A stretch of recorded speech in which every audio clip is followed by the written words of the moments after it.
جب ایران فتح ہوا تو ایران کے بادشاہ کی دو بیٹیوں میں سے بی بی شہر بانو کا نکاح امام حسین علیہ السلام سے ہوا تو شہر بانو کی ایک کنیز تھی جس کا نام شیریں تھا۔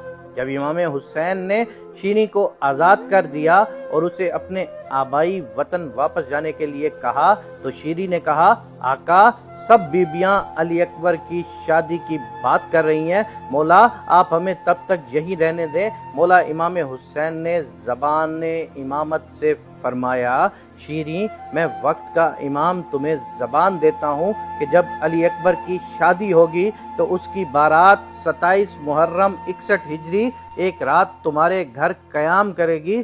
شیریں یہ سن کر خوشی سے نہال ہو کر جانے کی تیاری کرنے لگی تو بی بی زینب بنت علی کے پاؤں پکڑ کر بہن بیٹی کی طرح رکھنے پر شکریہ ادا کرنے لگی، اور بی بی زینب بنت علی سے کسی خاص نصیحت کا پوچھا تو امام علی علیہ السلام کی بیٹی اور امام حسن مجتبیٰ و امام حسین علیہ السلام کی ہمشیرہ بی بی زینب نے فرمایا، شیریں جب بھی کہیں قیدی دیکھو تو ان کی جو بھی حاجت ہو وہ لازمی پوری کرنا۔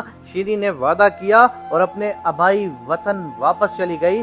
27 محرم الحرام 61 ہجری کو شیریں علی اکبر کی بارات کے لیے تمام انتظامات مکمل کر چکی تو اپنے خاوند کو شہر سے باہر ان کے استقبال کو بھیجا، لیکن شام کو اس کا شوہر پریشان حال واپس آیا اور کہا کہ علی اکبر کی بارات کا دور دور تک کوئی نشان نہیں، مگر بادشاہ یزید کا لشکر ہے جو شام جا رہا ہے، اور ان کے ساتھ چند باغیوں کے سر اور ان باغیوں کے گھر کی خواتین قیدی ہیں جو آج رات ہمارے محل میں قیام کریں گے۔ یہاں تو شیریں کچھ پریشان ہوئی، مگر جب قیدی خواتین کا سنا تو بی بی زینب بنت علی کی نصیحت یاد آئی اور ان قیدیوں کی حاجت پوری کرنے کا وعدہ یاد آیا تو اس نے رضامندی ظاہر کی۔ اس نے دیکھا کہ چند بیبیاں جن کے ہاتھ پشت پر بندھے ہوئے ہیں، سروں پر چادریں نہیں ہیں، بالوں سے اپنا منہ چھپایا ہوا ہے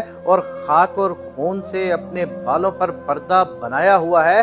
شیریں نے قریب پہنچ کر صاحبان کھانا پانی بھیجا اور کہا، اے بیبیوں تمہاری کوئی بھی حاجت ہو تو بتاؤ۔ تو آہستہ سے بی بی زینب سلام اللہ علیہ نے کہا، اماں فضا اس سے کہو کہ ہمارے وارث مارے گئے ہیں اور ان سپاہیوں نے ہمیں ابھی تک کھل کے رونے نہ دیا، بس اجازت دو کہ صحن میں کچھ دیر جی بھر کر اپنے گھر کے مردوں کو رو لیں، ان کا ماتم کر لیں۔ پہلے تو شیریں ہچکچائی کہ ابھی تو مولا حسین اپنے بیٹے علی اکبر کی بارات لے کر آ جائیں گے، کیا سوچیں گے کہ شیریں نے رونا پیٹنا شروع کر رکھا ہے، مگر بی بی زینب سلام اللہ علیہ کی وصیت سے مجبور ہو کر اس نے کہا کہ ابھی میرے آقا کے بیٹے کی بارات یہاں آ جائے گی، ان کی آمد سے قبل رو لو، مگر ان کی آمد سے قبل یہ سب بند ہو جانا چاہیے۔ یہ کہہ کر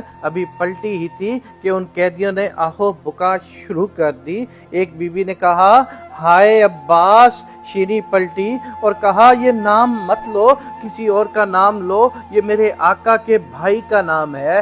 دوسری بی بی کی آواز آئی، ہائے حسین۔ کسی کی آواز آئی، ہائے علی اکبر۔ شیریں تڑپ کے بولی، یہ سب تو میرے آقا کے گھر والوں کے نام ہیں، ان ناموں کو بلند کر کے مت روئیں۔ تو بی بی زینب نے اپنے چہرہ اقدس سے بال ہٹائے اور کہا، شیریں پہچان، میں ہی علی و فاطمہ کی بیٹی ہوں، میں ہی حسن و حسین کی ہمشیرہ ہوں۔ جو سامنے نیزے پر سر ہے وہ تیرے آقا حسین کا ہے، اور جو سامنے نیزے پر سر ہے وہ علی اکبر کا سر ہے۔ یہی وہ بارات ہے جو آج رات تیرے ہاں قیام کرے گی۔